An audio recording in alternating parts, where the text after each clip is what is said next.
하나님 말씀 마태복음 3장을 보겠습니다. 마태복음 3장 1절부터 10절까지 한번 읽어보겠습니다. 마태복음 3장 1절부터 10절 한 절씩 교독하겠습니다. 그때 침례 요한이 이르러 유대 광야에서 전파하여 말하되 그는 선지자 이사야를 통하여 말씀하신 자라. 일러스되 광야에 외치는 자의 소리가 있어 이르되 너희는 주의 길을 준비하라, 그가 오실 길을 곧게 하라 하였느니라.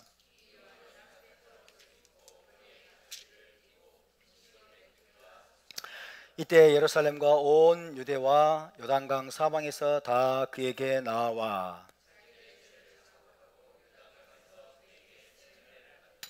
요한이 많은 바리새인들과 사두개인들이 침례 베푸는 대로 오는 것을 보고 이르되 독사의 자식들아, 누가 너희를 가르쳐 임박한 진노를 피하라 하더냐. 다 같이 속으로 아브라함이 우리 조상이라고 생각하지 말라. 내가 너희에게 이르노니 하나님이 능히 이 돌들로도 아브라함의 자손이 되게 하시리라. 이미 도끼가 나무 뿌리에 놓였으니 좋은 열매를 맺지 아니하는 나무마다 찍혀 불에 던져지리라. 아멘. 또 마가복음을 보겠습니다. 마가복음 1장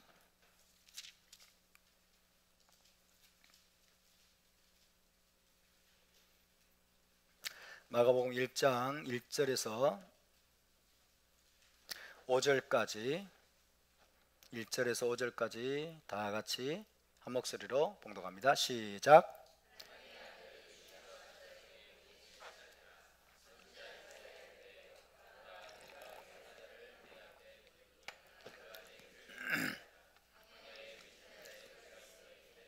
너희는 주의 길을 준비하라, 그의 오실 길을 곧게 하라. 기록된 것과 같이 침례 요한이 광야에 이르러 죄의 사함을 받게 하는 회개의 침례를 전파하니 온 유대 지방과 예루살렘 사람이 다 나아가 자기 죄를 자복하고 요단강에서 그에게 침례를 받더라.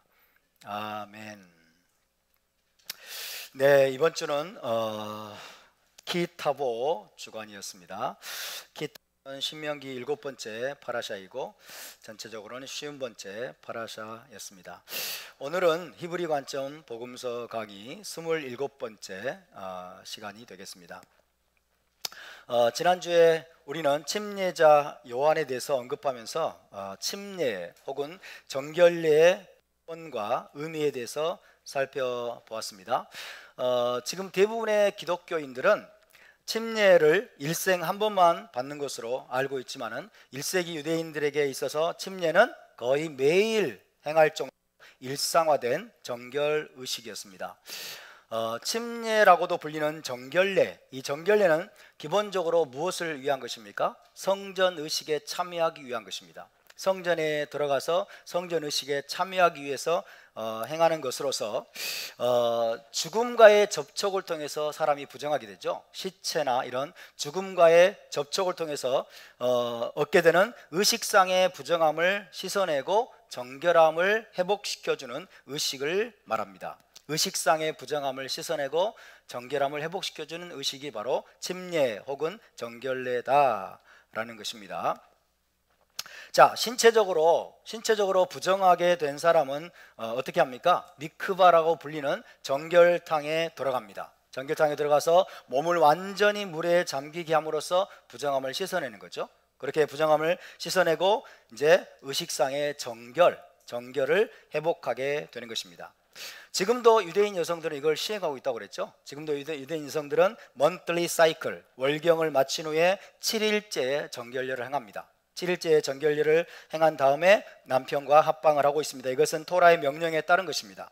또 이방인들의 유대교 개종의식에서도 마지막 절차는 침례탕에 몸을 완전히 잠기게 하는 침례 혹은 정결례입니다. 이방인들의 유대교 개종의식도 마지막 절차는 침례다, 정결례다 하는 것입니다. 그는 침례탕에 들어가기 전에는 모든 면에서 이방인이에요. 침례탕에 들어가기 전까지는 모든 면에서 이방인이지만 침례탕의 물속에 들어갔을 때 옛사람에 의해서 죽는 겁니다. 침례탕이 물속에 완전히 잠겼을 때 그는 옛사람에 대해서 죽고, 그런 다음에 다시 침례탕에서 올라올 때는 모든 면에서 유대인으로 다시 태어나게 되는 겁니다. 이제 이방인은 사라졌습니다. 이방인의 정체성은 완전히 사라졌고 그는 이제 모든 면에서 유대인이다. 그렇게 유대인 랍비들은 해석을 했습니다. 그래서 이 개종의식의 침례는 이방인이 유대인으로 거듭나고 다시 태어나고 새로운 피조물로 변화되는 의식이라고 말씀을 드렸죠. 그죠? 새로운 피조물로 다시 born again, 다시 탄생하는, 재탄생하는 의식이 바로 개종의식으로서의 침례라고 말씀을 드리는 겁니다. 지난주에 또 한 가지 말씀을 드린 것은 원래 정결례는 회개나 죄사함과는 관계가 없다고 말씀드렸어요. 원래 하나님이 정결례를 명령하셨을 때는 그것은 죄사함이나 회개와는 관계가 없는 신체적인 부정함을 씻고 정결함을 회복하기 위한 의식이었습니다. 신체상의 의식, ritual impurity, 의식상의 부정함, 신체적으로 의식상의 부정함을 씻어내는 그런 정결 의식이었습니다. 다시 말해서 정결례 자체는 사람의 죄를 사할 수 있다 없다? 정결례 자체는 사람의 죄를 사할 수 없어요. 정결례 자체는 영적인 정결을 가져올 수 있다 없다? 없어요. 그죠? 정결례를 행하면 내면의 정결을 가져올 수 있다 없다? 없죠. 그죠? 죄사함이나 회개와는 원칙적으로 관계가 없는 것입니다. 그래서 정결례 자체가 사람의 죄를 사하거나 영적인 정결을 회복하거나 혹은 구원의 능력이 있다는 생각을 가져서는 안 됩니다. 여러분, 세례를 받으면 구원을 받습니까? 옛날에 성 어거스틴이 마치 세례를 받으면, 가톨릭에서 세례를 받으면 구원을 받을 것처럼 그렇게 착각을 했어요. 그리고 많은 가톨릭에서 세례 받는 것이고 구원 받는 것과 동일시가 됐어요. 세례 안 받으면 구원 안 받은 거예요. 세례 받으면, 가톨릭 사제에게 세례를 받으면 구원을 받는다고 착각을 했어요. 여러분께 묻겠습니다. 세례가 구원을 가져옵니까? 아니죠. 그죠? 세례나 물 침례는 그 자체가 구원을 주는 능력이 없습니다. 아시겠습니까? 그것을 우리가 먼저 분명히 알아야 되겠습니다. 원래 하나님이 정결례, 침례를 명령하셨을 때는 침례 자체가 죄사함을 가져오거나 침례 자체가 영적인 정결을 가져오거나 침례 자체가 구원을 가져오는 능력이 있는 것은 아닙니다. 침례 자체는, 정결례 자체는 뭘 씻어요? 신체적인 부정함, 그죠? 의식상의 부정함을 씻어서 정결케 하는 것입니다. 아멘입니까? 그러니까 이해를 잘 하셔야 됩니다. 그렇다면 분명한 것은 뭡니까? 마음속에 죄를 사하고 영적인 정결을 가져오는 것은 무엇일까요? 진심 어린 회개죠. 그죠? 우리의 마음을 정결하게 하고 영적인 정결을 가져오는 것은, 죄 사함을 가져오는 것은 마음속에 진심 어린 회개, 진실한 회개가 우리를 영적으로 정결하게 하고 우리를 내적으로 여러분 정결케 하는 것을 믿으시기 바랍니다. 그렇다면 정결례는 무엇입니까? 정결례는 무엇입니까? 진심 어린 회개를 행한 후에 정결례를 행하는 것입니다. 진심 어린 회개를 행한 후에 그 외적인 사인으로서, 외적인 표징으로서 행하는 것이 침례이며 정결례입니다. 그래서 진심 어린 회개가 선행되지 않으면 그가 행하는 침례나 정결례가 그 사람의 죄를 사할 수 있다 없다? 절대로 죄를 사할 수 없다라는 사실을 기억하시기 바랍니다. 자, 이처럼 기본적으로 생수의 물에 몸을 완전히 담그는 침례 혹은 정결례 그 자체는 의식상의 정결을 회복하는 의식으로서 주어진 것이고 죄사함과 아무 상관이 없는 것임에도 불구하고 타나크 곳곳에서 죄사함과 정결례를 연결시키는 구절들이 등장하고 있다고 말씀을 드렸습니다. 그러니까 이 차이점을 우리가 분명히 알아야 됩니다. 자, 첫 번째, 정결례 혹은 침례.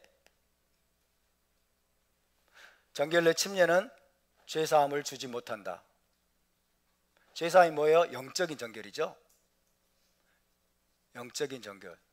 죄사함을 주지 못합니다. 그런 차원에서는 죄사함과 관계가 없다. 죄사함과 무관.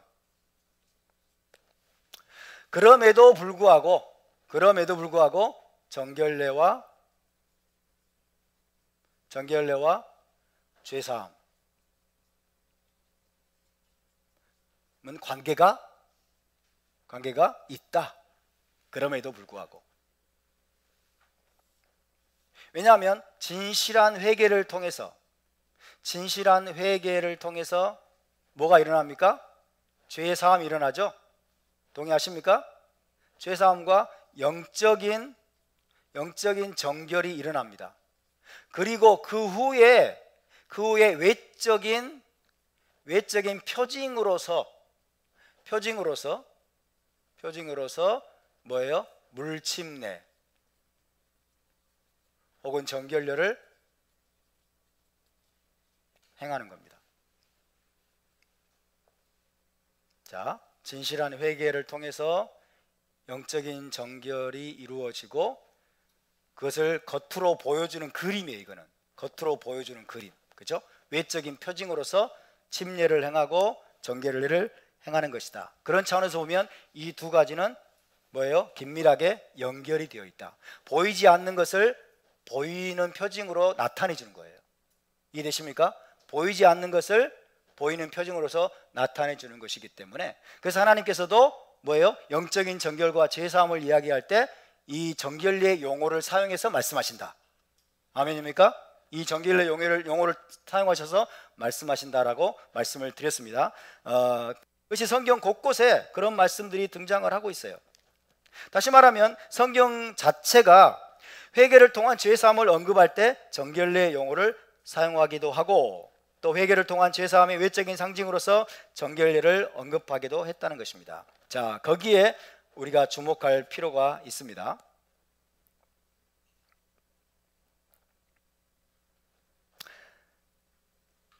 자, 그래서 시편 51편 2절을 제가 읽어드립니다. 다시 한번 시편 51편 2절. 나의 죄악을 맑게 씻으시며 나의 죄를 깨끗이 제하소서.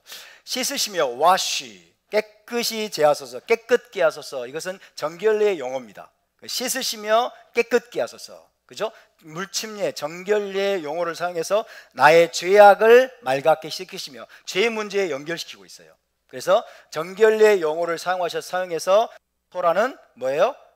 죄를 사함받는, 죄를 정결케 하는 그런 맥락에서 말씀을 하고 있다는 겁니다. 시편 51편 7절도 마찬가지입니다. 우슬초로 나를 정결하게 하소서. 내가 정하리이다. 나의 죄를 씻어주소서. 내가 눈보다 희리이다. 나의 죄를 씻어주소서라고 광고하고 있는데 앞서서 우슬초로 나를 정결하게 하소서 그랬어요. 우슬초에다가 붉은 암송아지의 잿물을 묻힌다고 그랬죠. 우슬초에 붉은 암송의 잿물을 묻혀서 뿌리게 되면 시체로 인해 부정하게 된 사람들이 의식상으로 정결케 되는 거예요.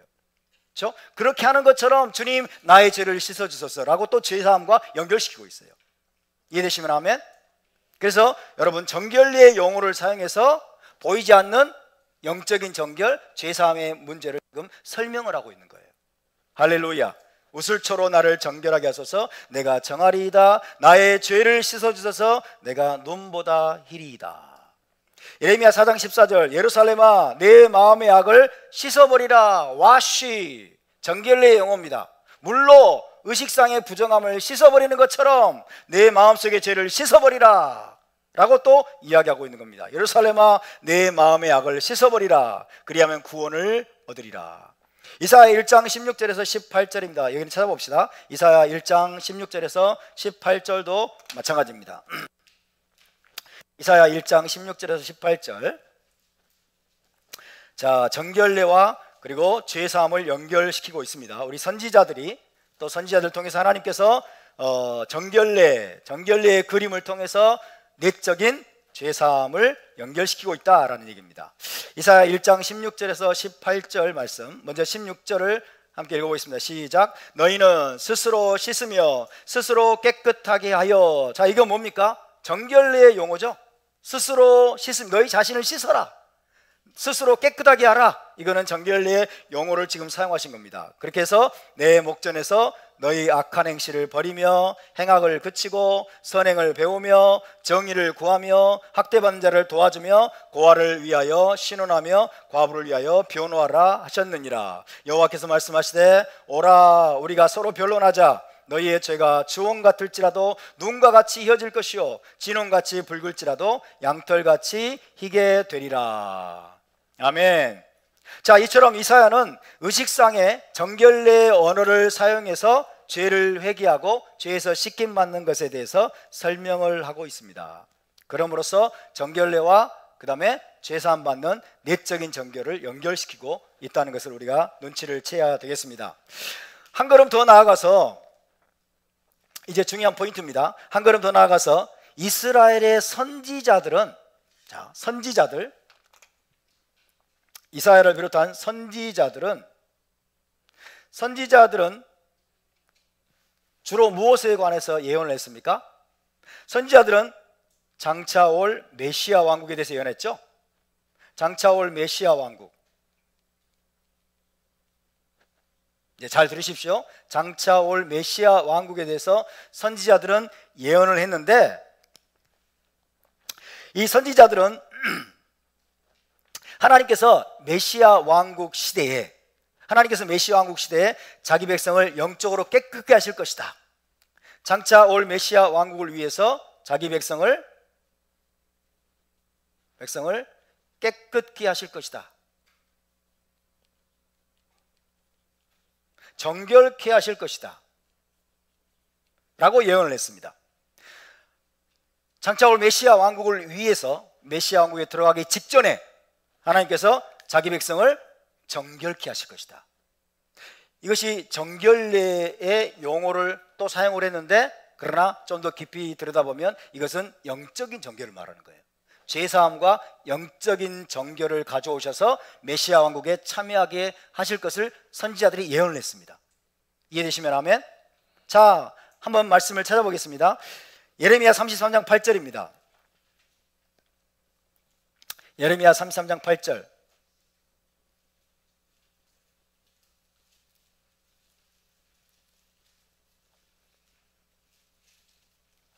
예레미야 33장 8절 말씀.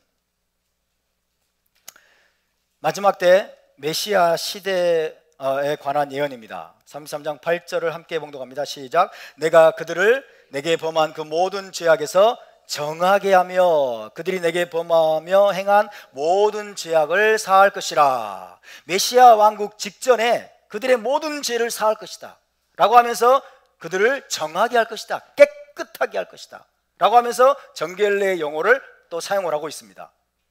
다시 한번, 내가 그들을 내게 범한 그 모든 죄악에서 정하게 하며, 클렌스, 깨끗하게 하며, 이게 정결례의 용어예요. 그들이 내게 범하며 행한 모든 죄악을 사할 것이라. 이것이 언제 일어날 일이에요? 메시아 왕국 직전에. 그죠? 메시아 왕국 직전에 마지막으로 뭐예요? 이스라엘 공동체 모든 이들의 죄악을 깨끗하게 할 것이다, 정결하게 할 것이다. 이 정결례를 받아서 의식상에 부정하면서 정결케 되는 것처럼 이스라엘의 모든 죄악을 내가 정결하게 할 것이다. 그리고 어디에 들어가요? 메시아 왕국에 들어가는 겁니다. 메시아 왕국에 들어갈 수 있도록 하기 위해서 하나님이 그 일을 행하실 것이라고 말씀을 하고 있습니다. 에스겔서 36장으로 보겠습니다. 에스겔서 36장 25절 26절. 이것도 역시 메시아 왕국 직전에 일어날 일입니다. 메시아 왕국에 대한 예언입니다. 에스겔서 36장 25절 26절.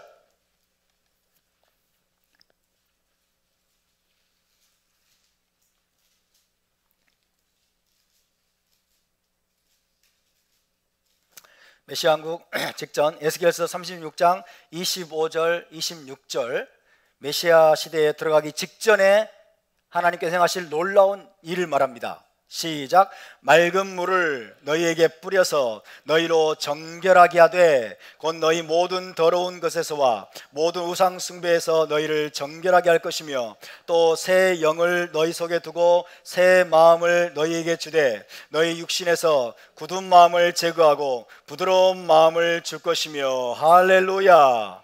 이 예언이 어느 때에 관한 예언입니까? 마지막 때, 즉 메시아 왕국에 들어가기 직전의 때에 관한 예언입니다. 메시아 왕국에 들어가기 직전의 때 하나님 어떻게 하시겠다고요? 맑은 물을 너희에게 뿌려서 너희로 정결하게 하되. 이거는 영적인 정결입니까? 아니면 물침례나 정결례에 관한 말씀입니까? 네? 침례에 관한 거죠. 맑은 물을 뿌린다잖아요. 맑은 물을 너희에게 뿌려서 너희를 정결하게 하되, 물침례라는 것을 분명히 여기서 보여주고 있죠. 그죠? 물로 그들을 정결하게 하는 외적인 정결의식임을 말씀하고 있는데, 그 다음에 보니까 영적인 정결이야.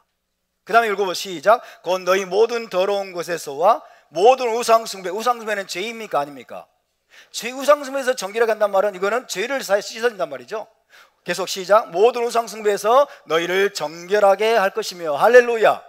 그러니까 하나님이 마지막에 결정적으로 침례 정결 예식을 통해서 그들의 신체적인 부정함을 씻어주실 것이라고 말씀하는 듯 하면서, 이것이 뭐예요? 영적인 정결을 하나님 지금 말씀해 주고 있는 거예요.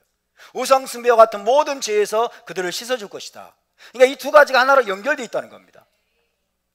그리고 어떤 일이 벌어져요? 하나님이 너희 속에서 굳은 마음을 제거하고 새 마음을 줄 것이다.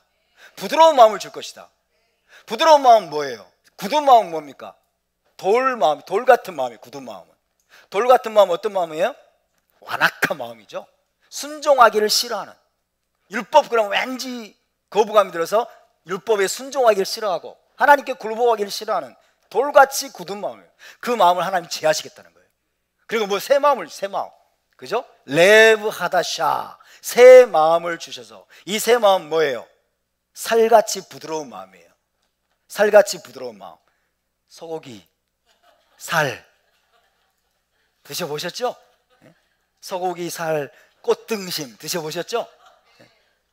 안 좋아하는 분들은 어쩔 수 없어요. 유경혜 집사님, 꽃등심 살이 얼마나 부드러운지 입에서 살살 녹는다고 그러죠. 살같이 부드러운 마음을 주시겠다. 이거는 뭐예요? 하나님의 말씀에 즉각 반응하는 거예요. 하나님의 토라에 즉각적 순종하기를 사모하는 마음이에요. 그 살같이 부드러운 마음을 마지막에 넣어주시겠다는 거예요. 할렐루야. 이거 뭐예요? 트랜스포메이션이 일어나는 겁니다. 트랜스포메이션이 완전히 새 사람으로 여러분 변화시켜서 이 메시아 왕국에 들어가게 하겠다는 거예요. 다시는 이스라엘 가운데 하나님의 토라를 거역하는 일이 없게 될 겁니다. 왜? 굳은 마음이 제거됐기 때문에. 할렐루야. 여러분 그때를 사모하시기 바랍니다. 그러니까 이런 예언들을 가지고 있으니까 유대인들이 이 말씀을 얼마나 사모하고 기대하고 이때를 기다리겠어요. 그죠? 이때를 기다리고 있는 거예요. 1세기 유대인들이 지금 그 메시아 왕국을 갈망하고 있는 겁니다. 그것을 위해서 기도하고 있는 겁니다. 여러분 침례자 요한은 누구입니까? 그가 임박한 천국, 회개하라 천국이 가까이 왔는지라. 천국이 뭐예요? 메시아 왕국이죠. 이 선지서에서 예언하고 있는, 선지자들이 예언했던 그 메시아 왕국이 임박했다, 가까이 왔다라고 예언했던 선지자예요. 그가 바로 침례자 요한입니다. 임박한 천국, 즉 메시아 왕국의 도래를 전파한 설교자였는데, 따라서 그는 메시아 시대로 들어가기 직전에 하나님께서 행하실 그 영적인 씻음과 정결을 즉시 붙잡으라 라고 사람들을 초청한 거예요. 이 에스겔서 36장에 나와 있는 것처럼 이거는 메시아 왕국에 들어가기 직전에 영적인 정결이죠. 메시아 왕국에 들어가기 전에 하나님께서 행하실 씻음과 영적인 정결이 일어날 터인데, 그 메시아 왕국이 가까이 왔다, 그러므로 너희는 회개하고 침례를 받으라라고 초청한 겁니다. 할렐루야. 요한은 사람들에게 회개하도록 초청을 했어요. 다시 말하면 죄를 자백하고 죄를 거절하고 용서받기 위해서 하나님께 돌아감으로써 너희가 영적인 내적인 정결을 추구하라고 촉구를 한 겁니다. 그런 다음에 그런 내적인 정결의 징표로서 정결례를 행하도록 초청을 했습니다. 먼저는 진정한 회개를 통해서 내적이고 영적인 정결함을 얻은 다음에 의식상의 정결례를 행함으로써 외적이고 또 신체적인 정결을 얻도록 하는 겁니다. 두 가지가 함께 가는 거죠. 두 가지가 함께 가는 게 뭐예요?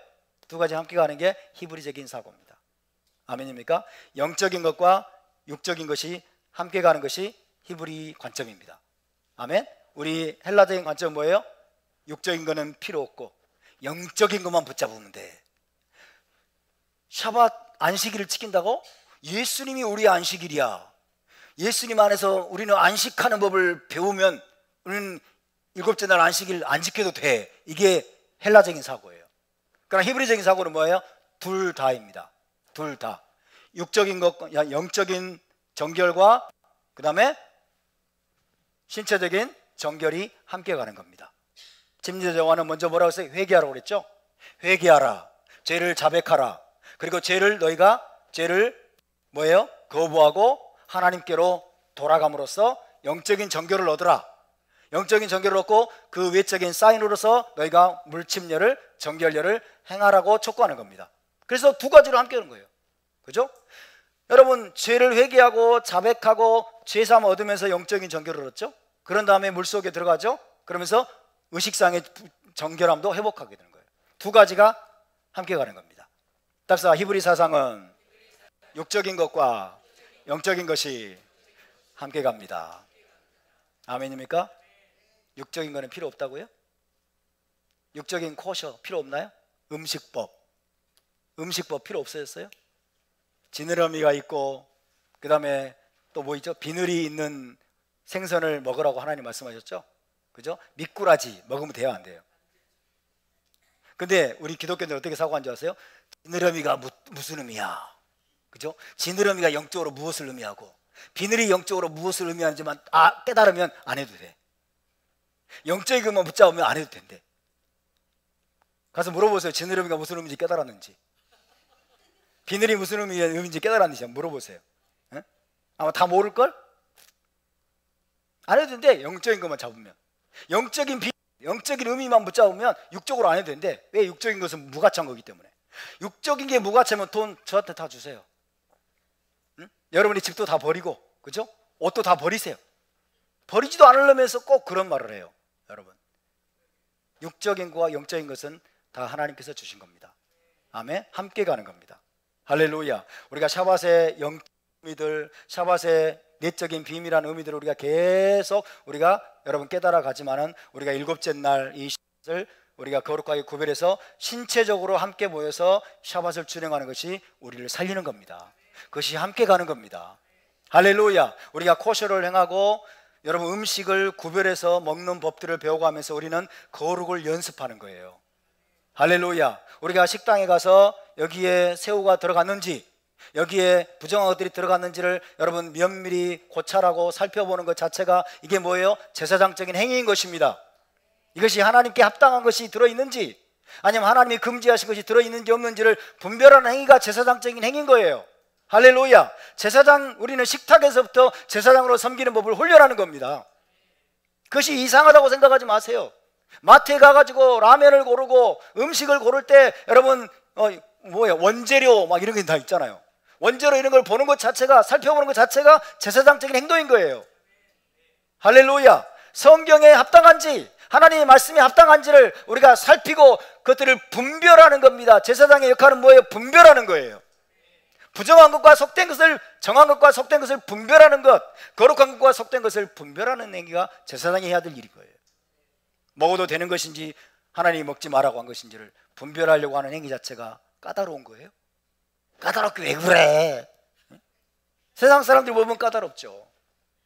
그러나 이것은 하나님의 제사장으로 세움받는 자들의 마땅한 의무인 겁니다. 히브리적인 사고는 두 가지가 함께 가는 겁니다. 꽁도 이 말이죠. 꽁도 먹고 알도 먹고. 얼마나 좋아요. 회개함으로써 영적인 정결함도 얻고, 그 다음에 그 표징으로서 물속에 잠김으로써 의식상의 정결함도 회복하고. 얼마나 좋습니까? 할렐루야. 이게 세례 요한이, 침례자 요한이 여러분 유대인들에게 초청했던 일인 것입니다. 회개하라. 죄를 자백하고 진실한 회개를 통해서 너희는 영적인 정결을 얻어라. 그리고 침례를 받으라. 그리고 나서 침례를 받으라. 회개가 없는 침례는 효과가 있을까요, 없을까요? 좀 이따 말씀드리겠습니다.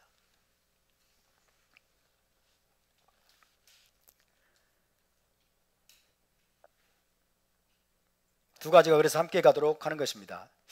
당시에 유대인들은요, 침례자 요한이 메시아 왕국의 도래를 선포하고 있었잖아요. 회개하라. 이제 선지서에서 예언된 메시아 왕국이 가까이 왔다.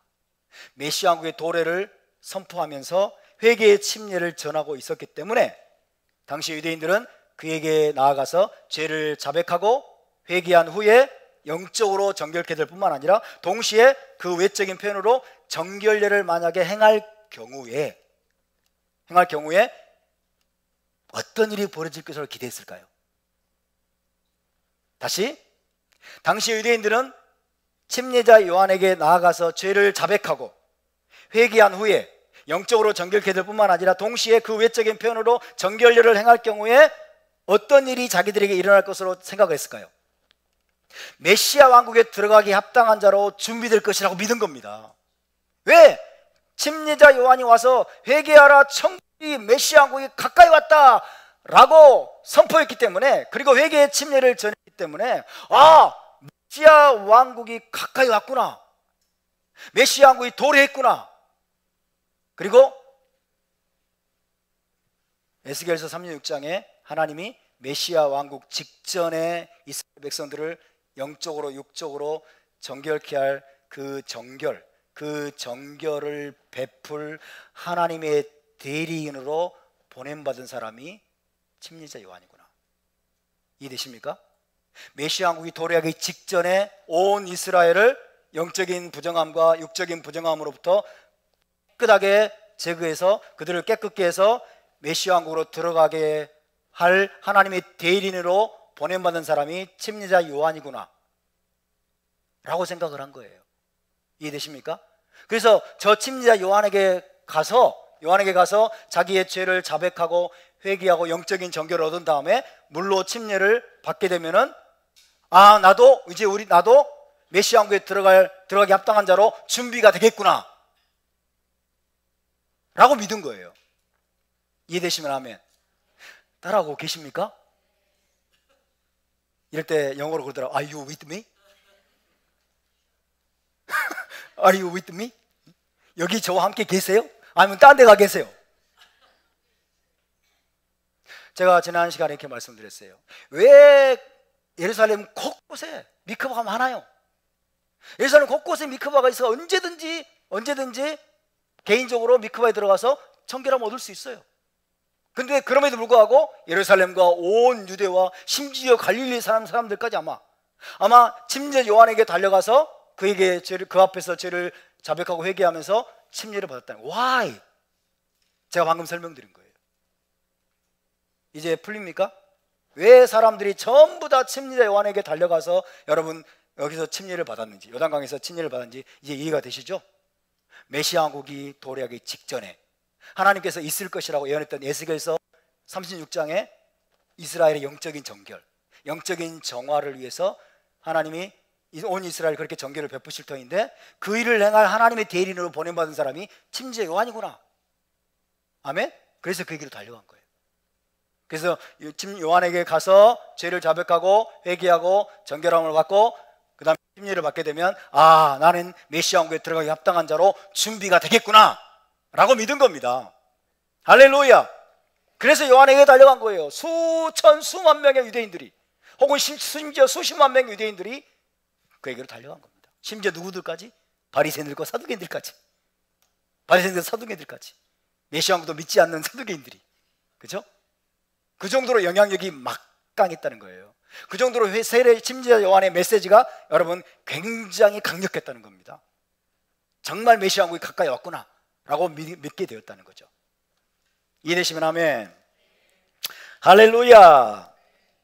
그래서 요약을 하면 침례자 요한이 바로 에스겔 36장에 예언된 그 종말론적인 정결을 이스라엘에게 베풀 하나님의 대리인으로 세우심을 입었다라고 믿었기 때문에 예루살렘의 그 많은 미크바들을 놔두고 그에게로 달려갔던 겁니다. 그에게로 달려가서 죄를 자복하고 회개하고 그리고 침례를 받았던 것입니다. 할렐루야. 이처럼 침례자 요한은 가장 먼저 사람들에게 회개하고 죄를 자백함으로써 용서와 내적인 정결을 추구하도록 초청을 했습니다. 그런 다음에 죄악된 삶을 거부하고 하나님께 돌아가도록 초청을 했어요. 회개하라. 회개는 뭡니까? 회개는 뭘까요? 하나님께 돌아가는 거예요. 하나님께 돌아가는 것.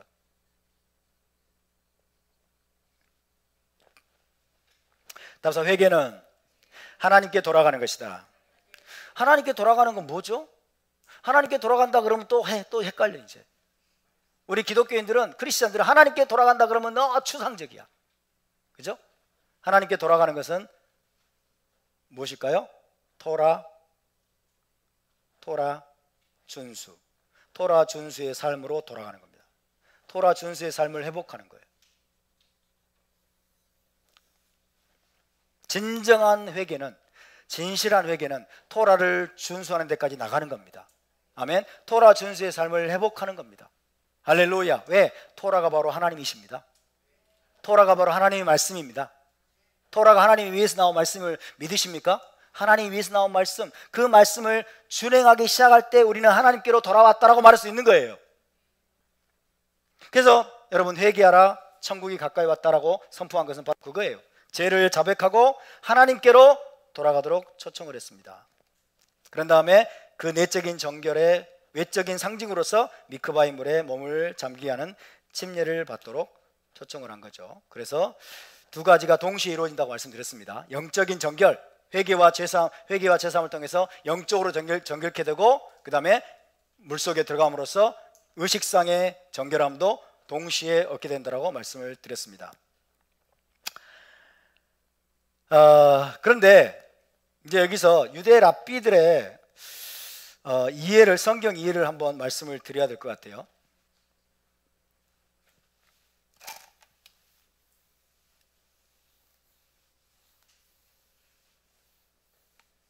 이 랍비들의 성경 이해는 대단히 중요합니다. 유대 랍비들은 수천 년 동안 토라를 연구하고 타나크를 연구하는데 매진했던 사람들이에요. 그리고 그들은 히브리 관점을 당연히 가지고 있는 분들이에요. 그죠? 히브리 관점으로 토라와 타나크를 연구하는데 헌신되어 있던 사람들이 유대 랍비들이에요. 그래서 그들의 가르침을 우리가 여러분 귀 기울여 듣는 것은 대단히 중요한 일입니다. 자, 제가 이렇게 말씀드렸죠. 정결례는 죄사함을 주지 못한다. 죄사함을 그 자체가 주지는 못하고 죄사함과 무관하다라고 말씀을 드렸어요. 정결례 자체는. 그런데 유대 랍비들은 대부분 미크바의 물에서 의식상의 정결을 회복하려면 먼저 내적인 회개가 선행되어야 된다라고 가르쳤어요. 자, 다시 이 정결례를 통해서 여러분 의식상의 정결이죠. 의식상의 정결, ritual purity. ritual purity. 이걸 히브리어로는 뭐라고 하죠? 뭐라고 합니까? 테호라라고 하죠. 테호라. 그래서 테호라. 형용사로는 타호르죠. 타호르. 정결한. 테호라. 의식상의 정결입니다. 이 의식상의 정결은 정결례를 통해서 얻게 되는 의식상의 정결은 영적인 겁니까? 신체적인 겁니까? 신체적인 거예요. 이거는 신체적인 겁니다. 의식상의 정결은 필요한 것일까요? 아닐까요? 중요한 것일까요? 아닐까요? 신체적인 건데 육체적인 게 뭐가 중요해요?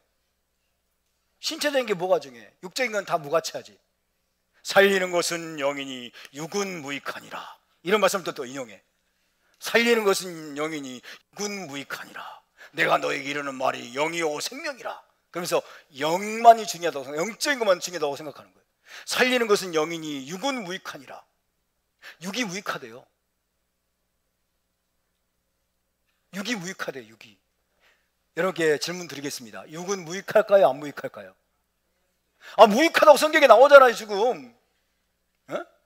살리는 것은 영이니 육은 무익하니라. 육은 무익할까요? 안 할까요? 에? 무익해요? 안 해요? 그러니까 문맥을 벗어나서 해석하면 큰일 나는 거예요. 주님이 지금 무슨 말씀을 하려고 하는지 그 포인트가 중요한 거야. 육은 아무짝에도 쓸모없는 무익한 거, 이런 의미를 말하는 게 아니에요. 아시겠죠? 그러니까 우리 헬라적인 관점은 이 육체적인 건 아무 쓸데가 없어. 영적인 것만 중요해. 그리고 그 말씀을 인용한다니까요. 주님도 이렇게 말씀하셨다. 살리는 것은 영이니 육은 무익하니라. 육은 무익하단 말은 무슨 말이에요? 생명을 살리는 데 있어서 육은 무익하다는 거예요. 아멘? 생명을 살리는 일에 있어서 어떤 육적인 요소들은 아무 소용이 없다는 거죠. 생명을 살리는 것은 뭐예요? 영이라는 거예요. 성령, 스피릿이라는 거예요. 이해되십니까? 그런 차원의 말씀을 하는 거지, 육이 다 쓸모가 없다 그러면 다 죽어야지. 그죠? 다 죽어야지. 왜 더 살려고 난리야? 응? 더 오래 살려고 난리잖아요. 더 많은 것들을 누리려고 하고, 더 많은 것들을 붙잡으려고 하고, 더 오래 살려고 난리 법석을 피워 유기무익하다고 하면서 말도 안 되는 소리를 하고 있는 거예요. 우리의 육신은 소중합니다. 따라서 우리의 육신은 소중합니다.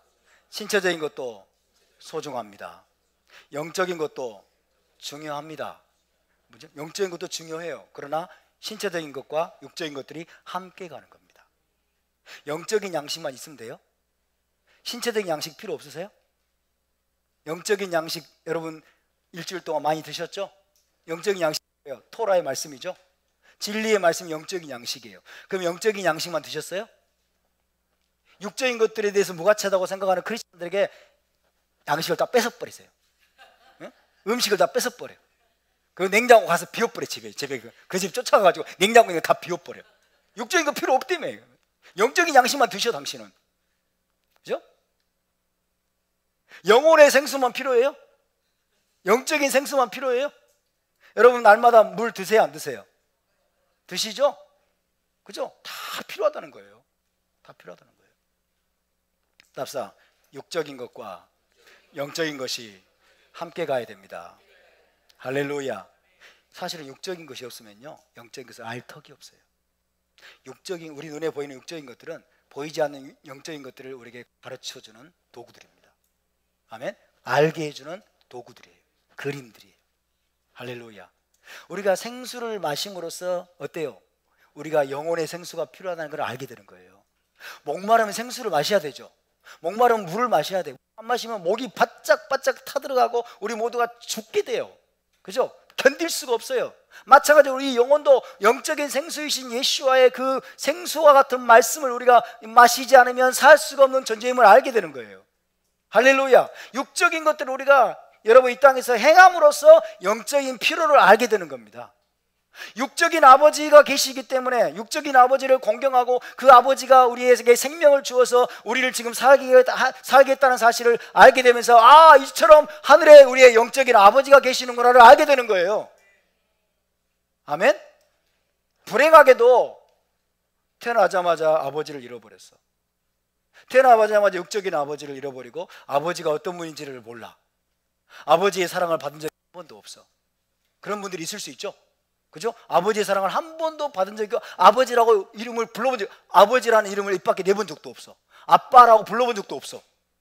그런 사람들은 하늘 아버지를 아는 것이 쉬울까요? 어려울까요? 너무너무 어려운 거예요. 왜 한 번도 본 적도 없고 불러본 적도 없고 아버지의 따스한 사랑을 느껴본 적도 없어. 그러니까 하늘 아버지를 알기가 너무 어려운 거예요. 이해되십니까? 그게 무슨 말이에요? 핵심은 이 땅에 있는 모든 육적인 것들을 통해서 우리는 하늘에 있는 것들을 알게 된다는 거죠. 영적인 것들을 우리가 알게 된다는 겁니다. 할렐루야. 그러니까 육적인 것들은 무가치하다. 이 땅의 것들은 무가치해. 이 땅의 것들은 필요 없어. 그러면서 돈도 필요 없다고 그러고 먹는 것도 필요 없다고 그러고 이제 금욕지에 빠져요. 금욕지. 저 이제 산속에 들어가 가지고 맨날 금식하고 영적인 것만 추구해. 그러면서 나중에 공중부양을 하겠다고 이제 그죠? 영적인 높은 지경에 들어가가지고 공중부양까지 있냐는 하게 되는 놀라운 영적인 수준에 올라갈 수 있다고 착각을 하고 있어요. 공중부양을 할 수 있을지 모르지만은 그는 영적인 게 뭔지를 도무지 알지 못하는 사람이에요. 그 공중부양은 가능할까요? 영적으로 막 돌을 많이 닦으면 공중부양이 가능할까요? 가능합니다. 가능한데 그는 아마도 어둠의 영역으로 넘어간 거예요. 어둠의 영역으로 넘어갔을 거예요. 그래서 속고 있는 거예요. 그런 게 영적인 게 아닙니다.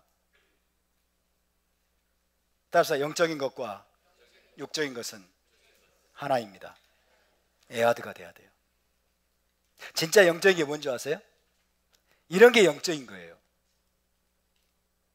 막 기도하다가 막 환상을 보고, 그죠? 기도하다가 환상을 보고 막 무슨 귀신이 보이고 혹은 천사가 보이고 그리고 막 하나님의 음성이 막 들리고 이런 거를 영적인 것이라고 생각하세요. 우리 크리스찬들이. 그런 것도 영적인 것일 수는 있어요. 그러나 진짜 영적인 건 뭔지 아세요? 내 이웃에게 진실을 말하며, 이게 영적인 거예요. 내 이웃에게 진실을 말하는 것.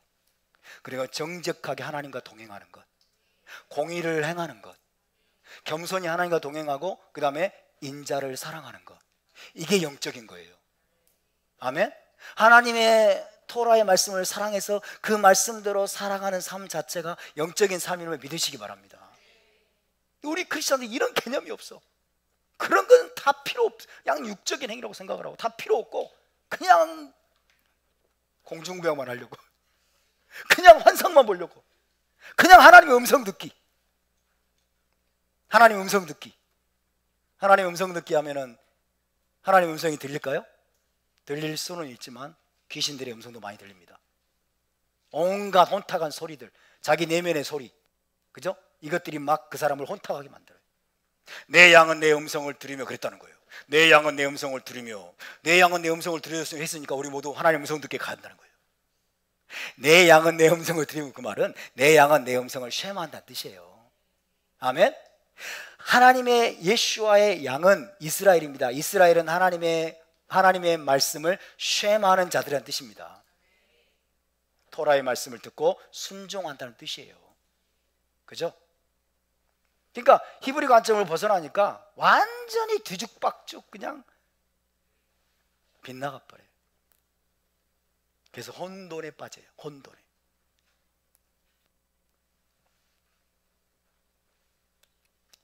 유대 랍비들은 이 정결례가, 침례가 1차적으로는 의식상의 정결, 신체적인 정결을 가져오는 겁니다. 그리고 기본적으로는 그 자체는 죄를 사하지 못합니다. 죄 사함과 기본적으로는 무관한 것으로 되어 있습니다. 그럼에도 불구하고 유대 랍비들은 진실한 회개가 선행되지 않으면 이 정결례는 아무 의미가 없다. 이 정결례는 그 사람에게 정결함을 회복시켜주지 못한다 라고 가르쳤어요.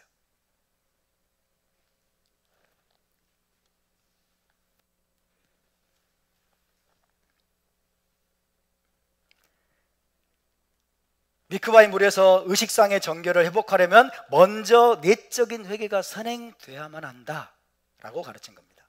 자신의 죄를 먼저 자백하고 회개함으로써 마음의 정결이 회복되지 않은 상태에서 행하는 정결례는 그 자체가 무효다 라고 가르친 겁니다.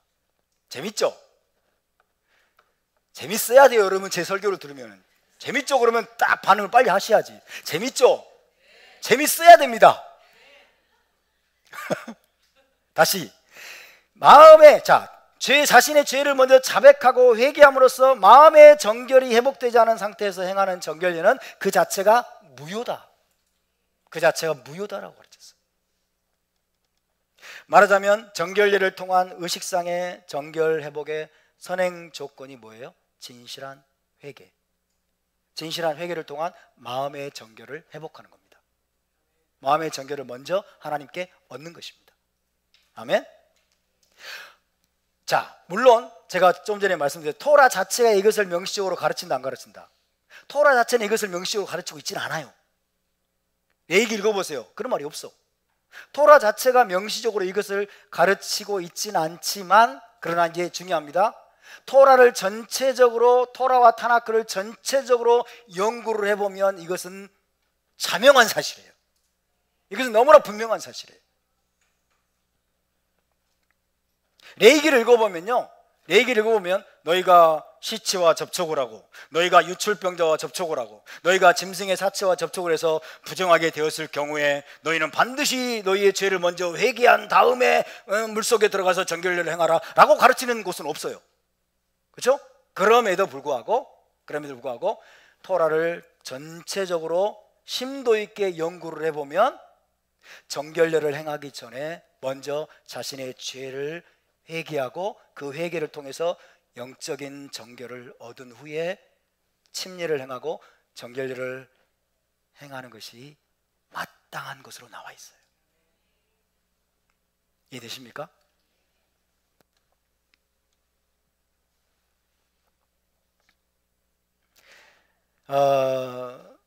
토라와 선지서 전체에서 가르쳐지고 있는 바는 이것입니다. 이제 잘 들으십시오.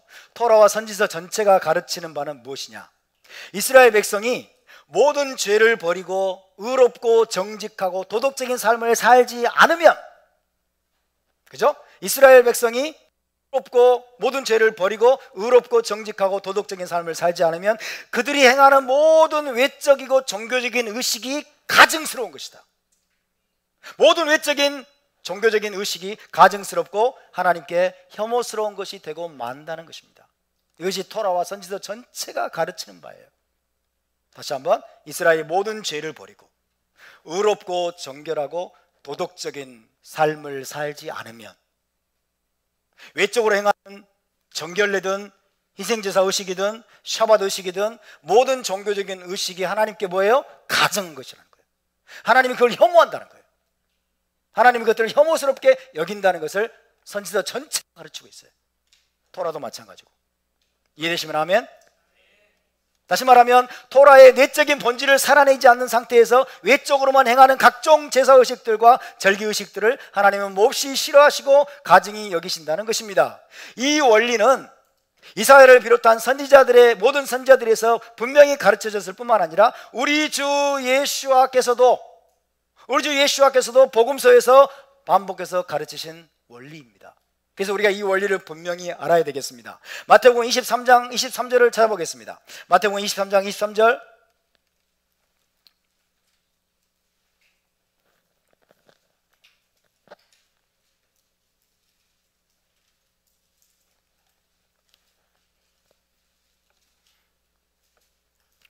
마태복음 23장 23절 말씀은 외식하는 서기관들과 바리새인들에게 책망하시는 말씀입니다. 자, 23절 함께 읽습니다. 시작. 화 있을진저 외식하는 서기관들과 바리새인들이여, 너희가 박하와 회양과 근체의 11조는 들이되 토라에 더 중한 바 정의와 긍휼과 믿음은 버렸도다. 그러나 이것도 행하고 저것도 버리지 말아야 할지니라. 아멘. 당시의 바리새인들은 박하와 회양과 근체의 11조를 철저하게 드리려고 모든 노력을 기울였어요.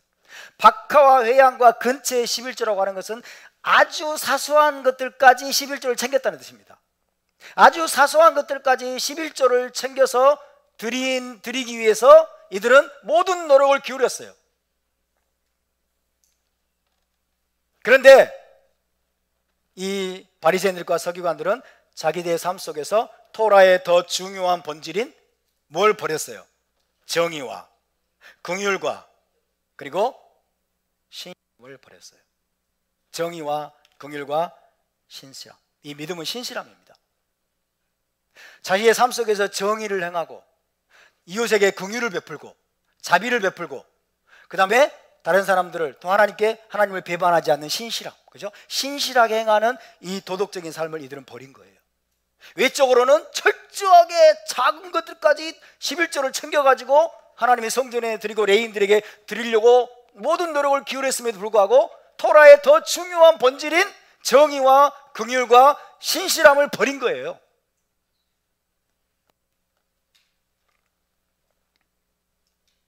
그렇다면 여러분, 이들이 드리는 박하와 근체와 회양의 11조는 하나님께 어떤 것일까요? 가증한 것입니다. 하나님께 가증한 거예요. 하나님이 이것을 혐오스럽게 여겨요. 하나님이 극도로 싫어하십니다. 극도로. 왜? 그들이 진짜 중요한 걸 버렸기 때문에. 이런 것을 위선이라고 하죠. 종교적인 위선에 빠진 거예요. 계속 읽어볼까요? 25절부터 28절 읽어보겠습니다. 25절부터 28절. 자, 천천히 읽습니다. 시작. 화 있을진저 외식하는 서기관들과 바리새인들이여, 잔과 대접의 겉은 깨끗이 하되 그 안에는 탐욕과 방탕으로 가득하게 하는도다. 눈먼 바리새인이여, 너는 먼저 안을 깨끗이 하라. 그리하면 겉도 깨끗하리라. 화 있을진저 외식하는 서기관들과 바리새인들이여, 회칠한 무덤 같으니 겉으로는 아름답게 보이나 그 안에는 죽은 사람의 뼈와 모든 더러운 것이 가득하도다. 이와 같이 너희도 겉으로는 사람에게 옳게 보이되 안으로는 외식과 불법이 가득하도다. 여러분, 예수와께서 당시에 많은 바리새인들 서기관들을 책망하신 것은 어떤 이유 때문입니까? 그들이 겉으로는 그럴싸하게 행하고 외적인 의식에는 흠잡을 것이 없도록 행하고 있었지만은 정작 그들의 내면에는 위선과 불법과 탐욕과 방탕 등 온갖 더러운 것이 가득했기 때문입니다. 이걸로 보자면 죄가 가득한 상태에서 날마다 정결례, 침례를 행하는데 열심을 냈다는 거예요.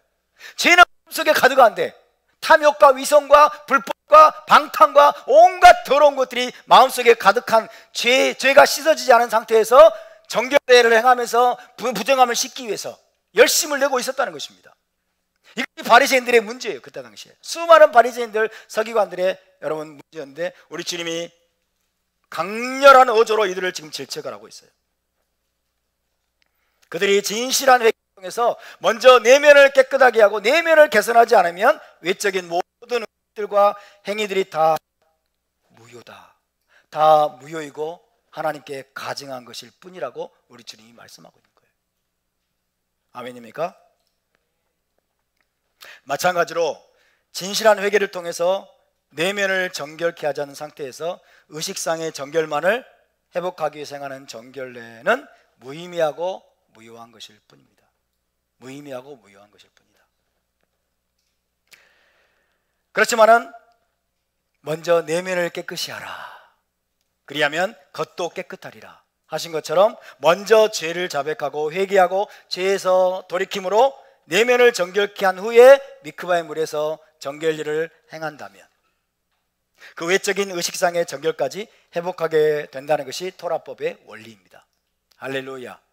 그러므로 우리가 추구해야 될 것은 무엇일까요? 먼저 뭐예요? 먼저 내면을 깨끗이 하는 것. 따라서 먼저 내면을 깨끗이 하는 것, 먼저 우리의 속사람을 깨끗하게 하는 것. 아멘.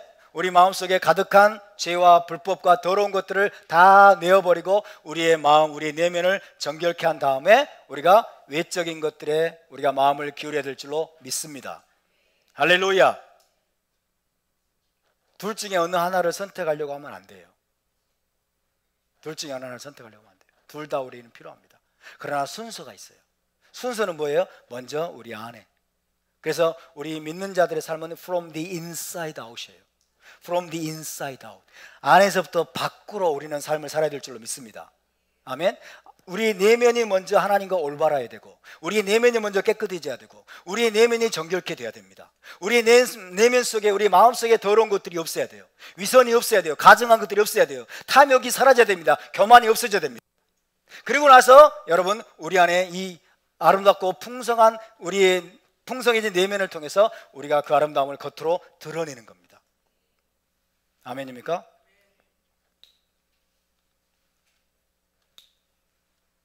우리가 조심하지 않으면 저와 여러분도 이 수많은 바리새인들과 서기관들이 빠졌던 함정에 빠지기 쉽습니다.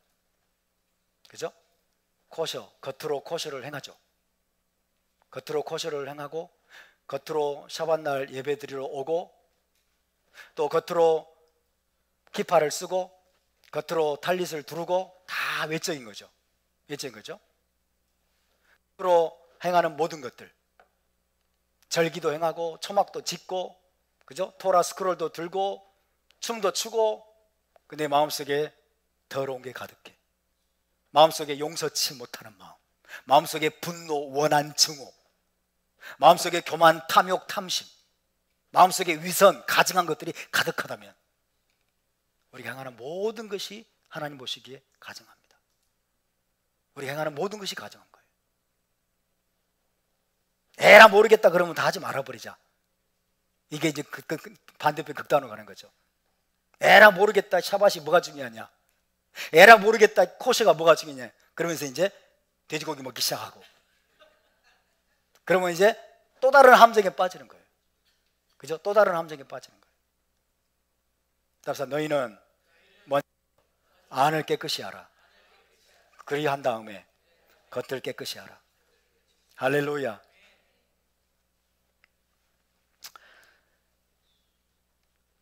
침례자 요한에게 나와왔던 유대인들 모두 이런 원리들을 잘 알고 있었던 것으로 보입니다.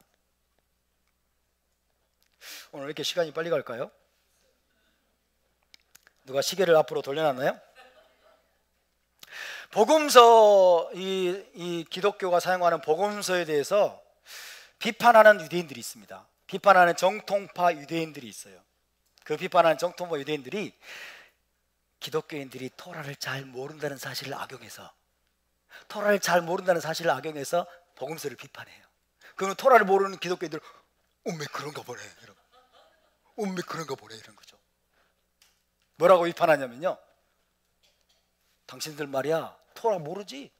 토라에 보면 회개와 정결리는 아무 상관이 없어. 레위기를 봐. 회개하고 정결리가 무슨 상관이 있어? 아무 상관이 없어. 그렇게 여러분 그런 사실을 가지고 복음서에서 지금 침례 요한이 회개하라 그리고 정결리를 행하잖아요. 이게 잘못됐다고 비판하는 거예요. 회개하라 그리고 정결리를 침례를 행하니까. 그럼 뭐라고요? 회개하고 침례는 아무 상관이 없어. 당신들 토라를 몰라서 그래. 이건 토라적이지 않아. 그러면서 정통파 유대인들이 복음서를 비판한다니까요. 사실일까요? 전혀 사실이 아닙니다. 오히려 그 반대입니다. 아까 제가 말씀드렸죠? 유대교 수많은 랍비들은